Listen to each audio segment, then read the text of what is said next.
a show be so depressing yet so beautiful? That's a question that I kept asking myself as I watched Carol and the End of the World. At its core, this is a story about humanity coming to terms with the inevitable. It's about accepting fate, finding meaning in the seemingly meaningless, and discovering purpose even as the world falls apart. Through its unique blend of dark humor, deep storytelling, and relatable emotional moments, the show explores how people cope when confronted with the end. In this video, I'll take a deep dive into Carol and the End of the World. We'll explore some of its characters, themes, and the emotional journey it takes us on. Together, we'll unpack what makes this show such a heartbreaking yet profoundly beautiful reflection of life, death, and everything in between. The show starts off with us learning that a planet by the name of Kepler is en route to hit Earth and wipe out humanity in less than a year. We see characters attempting to achieve their lifelong dreams and even participating in activities that would otherwise be looked down upon, such as public nudity and endless partying. We're introduced to the main character, Carol, who is a 42-year-old formal middle school secretary. Instead of being like the majority of the population and trying to make the most out of her time left on Earth, Carol would rather spend her time living a normal life. She still does normal things like going to the laundromat, going grocery shopping, and she even tries to still pay her credit card bills. We're introduced to her parents, who are worried about her because she doesn't seem to be taking advantage of the time left before Kepler strikes. They bring up the fact that Carol was seen lingering outside of an abandoned Applebee's while her sister is out exploring the world. They end up letting Carol know that they will be spending the rest of their time on a cruise to see the world, leaving Carol behind to find her own happiness with the time she has left. In her time alone, Carol meets a single father by the name of Eric, who she goes on a date with. She ends up spending the night with Eric, and he tells her that he loves her as an attempt to keep her around because he doesn't want to die alone. Obviously, this is weird to Carol, being that they literally just met and only had one date, so she decides to cut him off. Carol ends up wandering around the city and sees a lady dressed up in business attire who she follows into an office building. She discovers a floor full of employees working a normal job as if the world was not ending.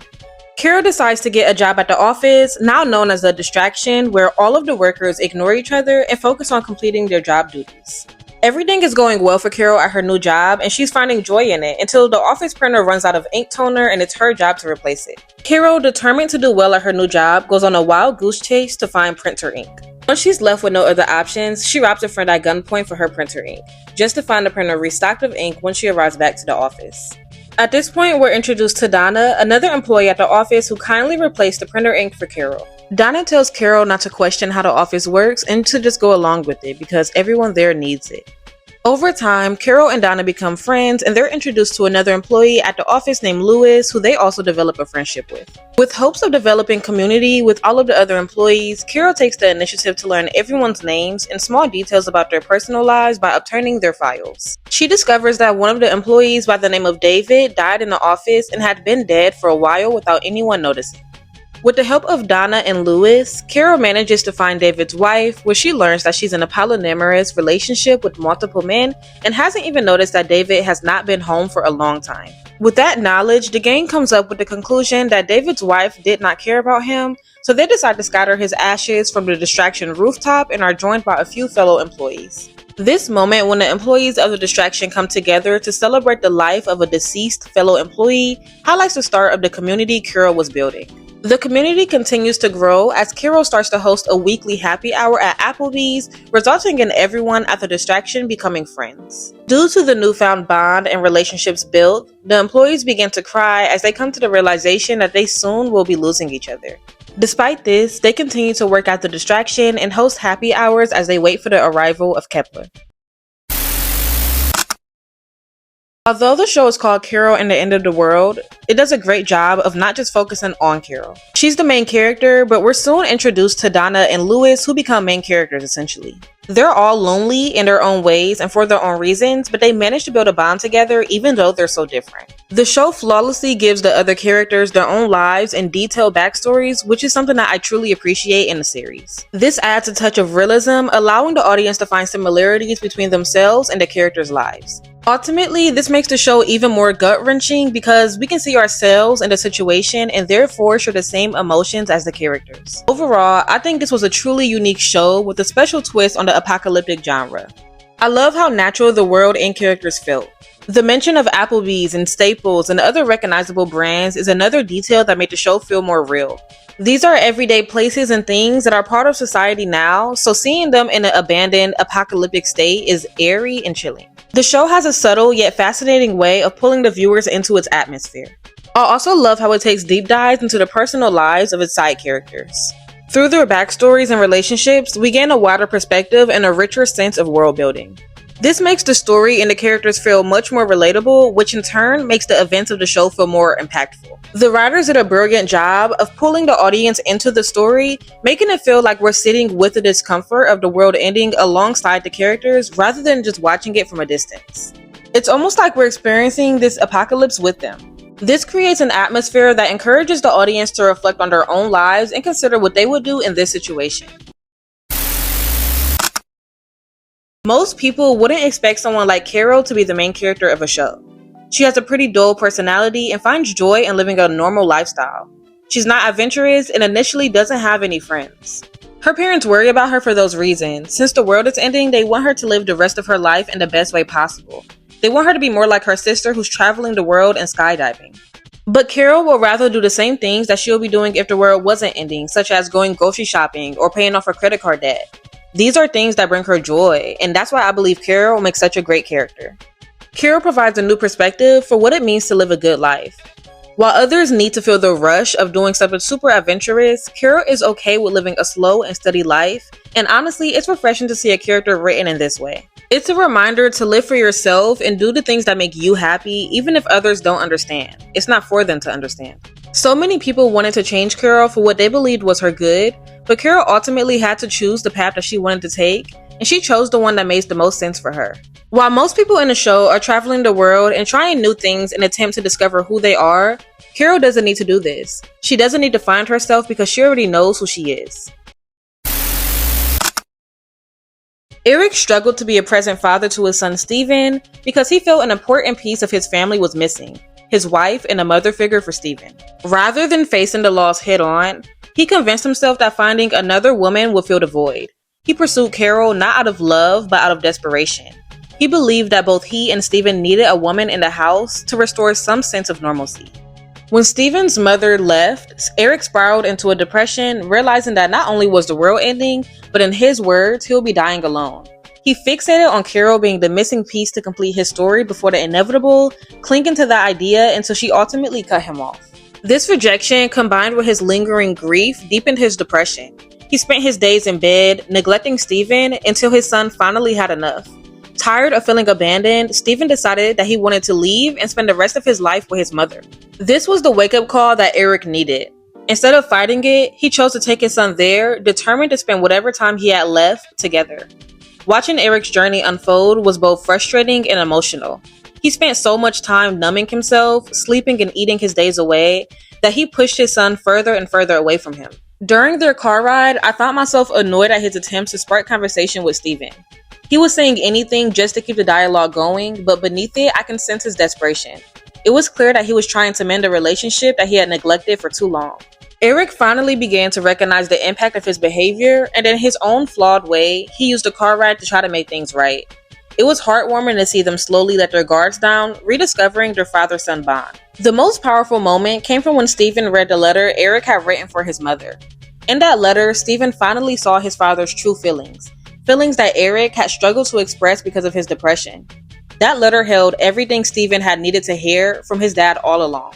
And in that moment, they realized something profound. They had never needed a woman to complete their family.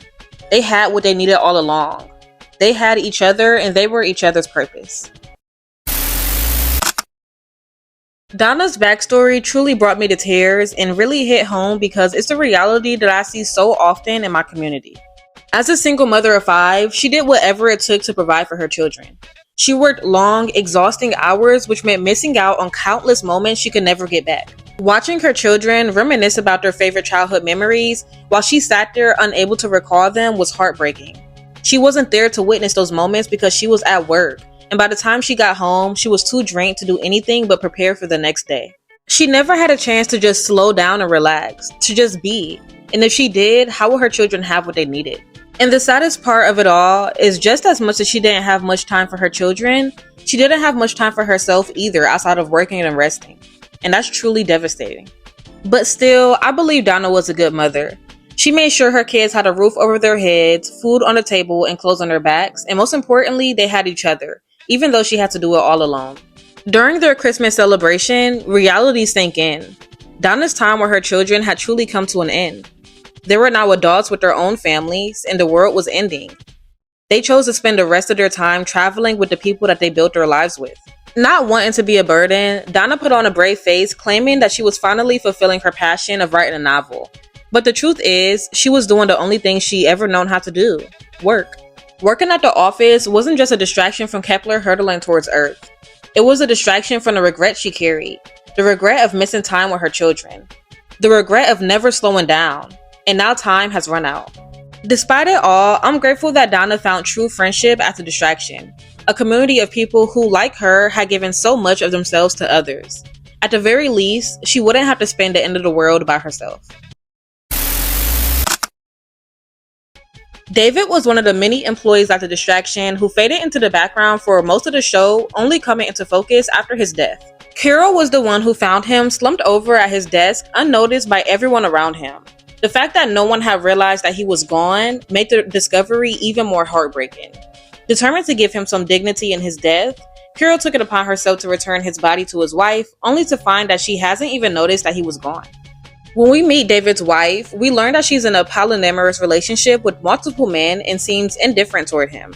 Her tone is laced with annoyance when she says his name.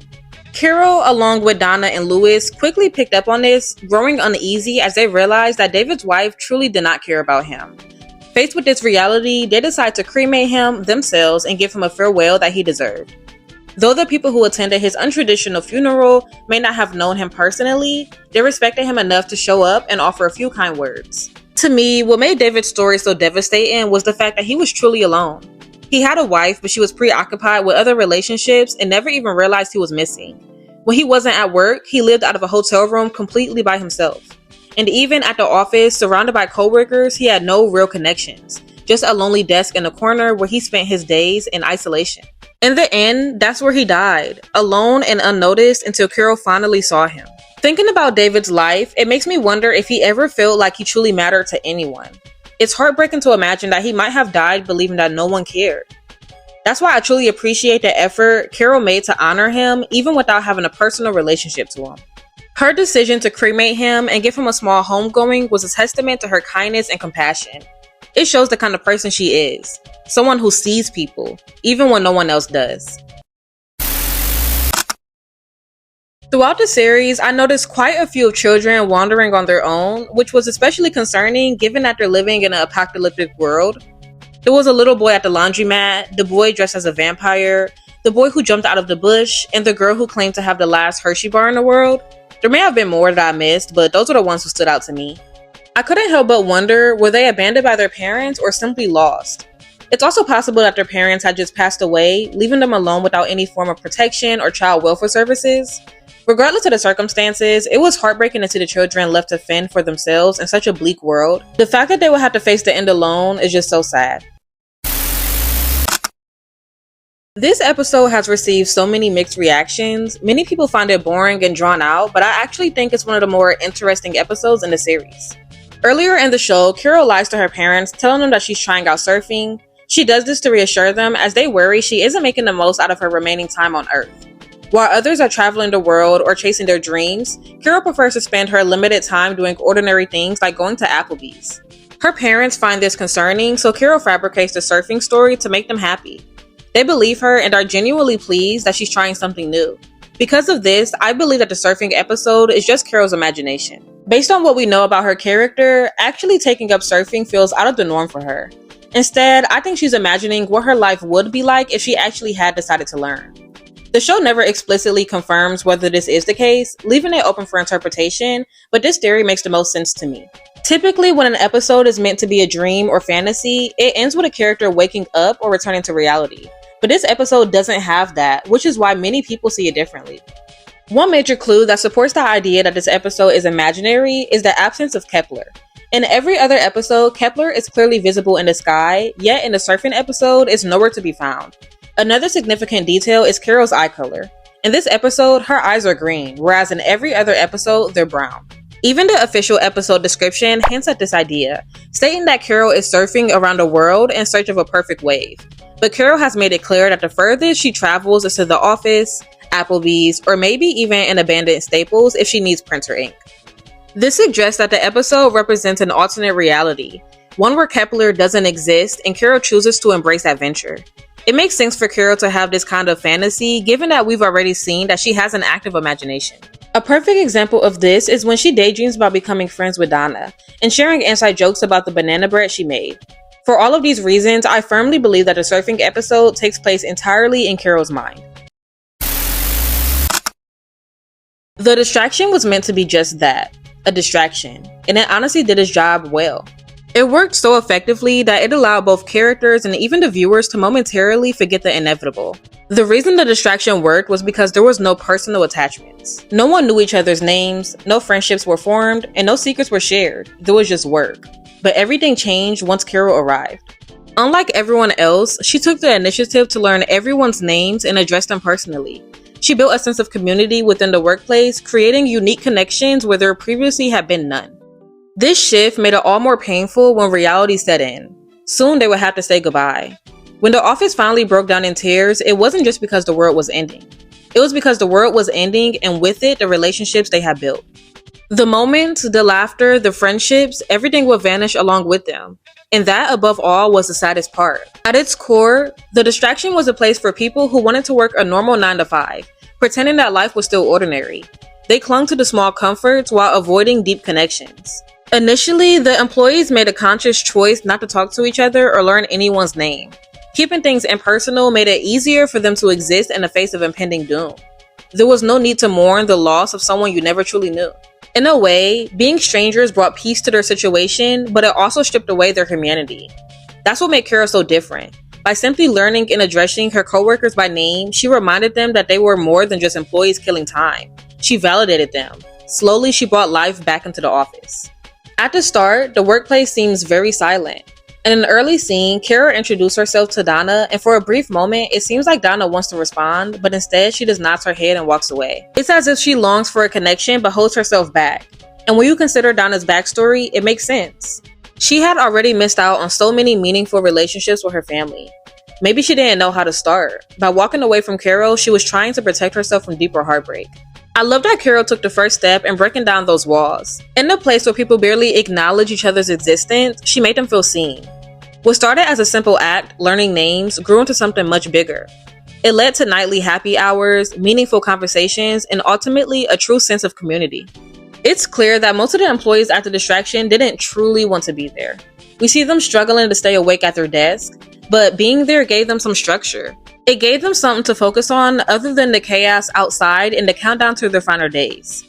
In the end, Carol completely transformed the distraction, turning a group of strangers into something more, a family. What's so remarkable is that Carol, although she's shy and awkward, she was the person who brought everyone out of their shells. Even though the end will be bittersweet, and the pain of losing these newfound connections will hit hard, I think it's still worth it. Because in facing the inevitable, they didn't have to do it alone. They all share the same fate, so why not face it together? I expected the last episode to actually show the world ending, but that didn't exactly happen. Instead, it follows Kathleen, the HR manager, as she investigates how the distraction has changed since Carol was hired. Throughout the series, we've seen how serious Kathleen is about maintaining order. She made it clear in her monologue that she didn't want employees forming bonds or developing individuality. At first, I thought she was just being bitter, but looking back, I think she was simply doing her job, protecting both the employees and the structure of the distraction. As an HR manager, she believed enforcing this system was the right thing to do. But as a human with emotions, she found herself aligning with the very changes Carol was bringing. This is made even clearer in the final moments of the episode. The hysteria at the beginning was set off by Kathleen. She was the one who started the chain reaction of everyone crying, making the finale even more impactful. Kathleen, who once seemed devoid of emotions, was one of the most rigid enforcers of the distractions rules. She ensured that employees stuck to their duties and avoided building personal connections. Her influence was so strong that the workers became intentionally ignorant of each other's names, mindlessly completing tasks to distract themselves from reality. But then Carol arrived. Unlike the others, Carol took the initiative to learn people's names, their interests, and their stories. She fostered real care and community, leading to friendship and even staff outings. This directly threatened the environment that Kathleen and her bosses had worked so hard to maintain. Recognizing this, Kathleen began her investigation, building a case against Carol as an unfit employee. In a way, Kathleen was trying to protect everyone. If they remained strangers, the end of the world will become easier to accept. But now that they care for one another, the reality of their fate became unbearable. Despite her efforts to stop Carol's influence, Kathleen ultimately became part of the very community she was trying to suppress. For the first time, she was seen. Carol called her by name, restoring a sense of humanity that the distraction had stripped away, and that simple act broke her. When Kathleen cried, it set off a chain reaction. Everyone else realized that they too were seen and cared for. That was when the true weight of their situation sank in. The world was ending, but now instead of facing it alone, they faced it together, and I don't think they regretted that. The connections they formed were painful but also necessary. For the time they had left, they chose to live, not just work, but to find joy in the little things like going to happy hour at Applebee's. It was simple, but it was beautiful. This final episode was so powerful because it gave everyone their humanity back. They were finally able to release their suppressed fear, sadness, and grief over the inevitable, and in doing so, they made their final days truly meaningful. I like that the show didn't end with Kepler hitting Earth. Instead, it leaves us with about 3 months left until impact, a choice that some dislike, but I think is a great way to conclude the story. During this time, we got to explore the lives of so many characters, watching them find closure in their personal journeys before the world ends. We witnessed people having a change of heart, coming together, and building a sense of community in the face of inevitable doom. With everything we learned, we can piece together what's likely to happen next. There's a sense of peace in knowing that, and knowing that their final moments these characters are doing was bringing them joy. Of course, there's always the possibility that Kepler misses Earth, and if it does, then great. But unless we get a season 2, which seems unlikely since this is labeled as a limited series, the ending remains open to interpretation. And personally, I believe that in the last 3 months, the characters will spend their time with the people that they love, doing what matters to them most. I'm alone, but I'm not lonely. Subtly indulging, I'm trying to get to know me. I'm just an outline of what I used to be, constantly evolving, steadily revolving, confidently lost. I don't need you to find me, you don't define me. Confidently lost. I don't need you to find me, 'cause I'm not hiding anything. Initially, I found the slow pacing of Carol and the End of the World to be a little boring. However, as the series progressed, I came to appreciate its pacing and realized that it's actually immersing the viewers into the characters' experience of awaiting the world's end. This pacing fosters an uneasy anticipation as we understand that within 7 months, all characters will face their demise. The series ends without depicting the planet's destruction. Instead, it leaves us with deep backstories of the characters, the relationships they mended or formed, and the visible pain of those accepting the impending loss of their newfound bonds. This ending invokes a dual awareness as we foresee characters' fate and are reminded of our own mortality despite not knowing the exact time or manner. The show's conclusion offers a fresh perspective, motivating us to pursue our desires now and spend quality time with our loved ones and cherish our relationships. This series isn't designed to provide comfort. Instead, it serves as a mirror reflecting individuals who once lived normal lives, now stripped away, confronting the reality of their world's end. It prompts introspection about unfulfilled aspirations and the tendency to cling to familiar comforts. While this show was difficult to watch, it's equally as hard to turn away from. Carol and the End of the World serves as a serious reminder to live each day pursuing what brings us joy. It cautions us against procrastination, emphasizing that the anticipated later may never come.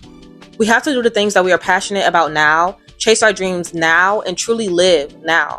So yeah, if you haven't already, please watch Carol and the End of the World, and if you have, I would love to hear what you think about the show. Comment your thoughts down below and subscribe for more content like this.